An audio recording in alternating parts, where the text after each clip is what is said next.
Exodus chapter 2. Birth and adoption of Moses. Now a man of the house of Levi married a Levite woman. And the woman conceived and bore a son. Seeing what a fine child he was, she hid him for 3 months.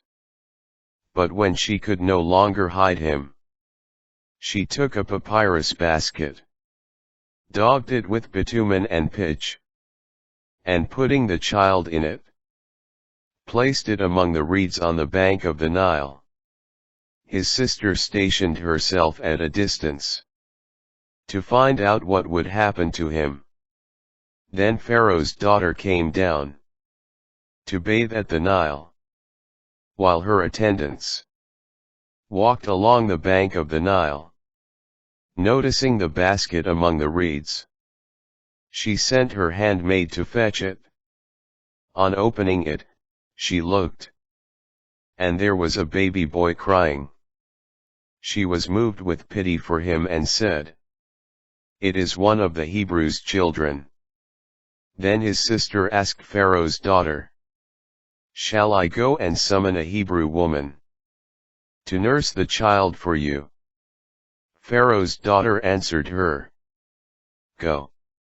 So the young woman went, and called the child's own mother. Pharaoh's daughter said to her, "Take this child and nurse him for me, and I will pay your wages." So the woman took the child and nursed him. When the child grew, she brought him to Pharaoh's daughter, and he became her son. She named him Moses, for she said, "I drew him out of the water." Moses' flight to Midian. On one occasion, after Moses had grown up, when he had gone out to his kinsmen, and witnessed their forced labor, he saw an Egyptian striking a Hebrew, one of his own kinsmen. Looking about and seeing no one, he struck down the Egyptian, and hid him in the sand.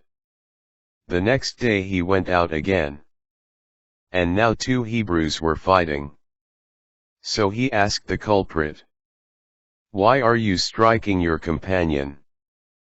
But he replied, "Who has appointed you ruler and judge over us? Are you thinking of killing me, as you killed the Egyptian?" Then Moses became afraid and thought, "The affair must certainly be known." When Pharaoh heard of the affair, he sought to kill Moses. But Moses fled from Pharaoh, and went to the land of Midian. There he sat down by a well. Now the priest of Midian had 7 daughters, and they came to draw water, and fill the troughs to water their father's flock. But shepherds came and drove them away. So Moses rose up in their defense, and watered their flock. When they returned to their father Reuel, he said to them, "How is it you have returned so soon today?" They answered, "An Egyptian delivered us from the shepherds. He even drew water for us and watered the flock." "Where is he?" he asked his daughters. "Why did you leave the man there? Invite him to have something to eat." Moses agreed to stay with him. And the man gave Moses his daughter Zipporah in marriage. She conceived and bore a son, whom he named Gershom. For he said, "I am a stranger residing in a foreign land." The call and commission of Moses. The burning bush. A long time passed, during which the king of Egypt died. The Israelites groaned under their bondage and cried out.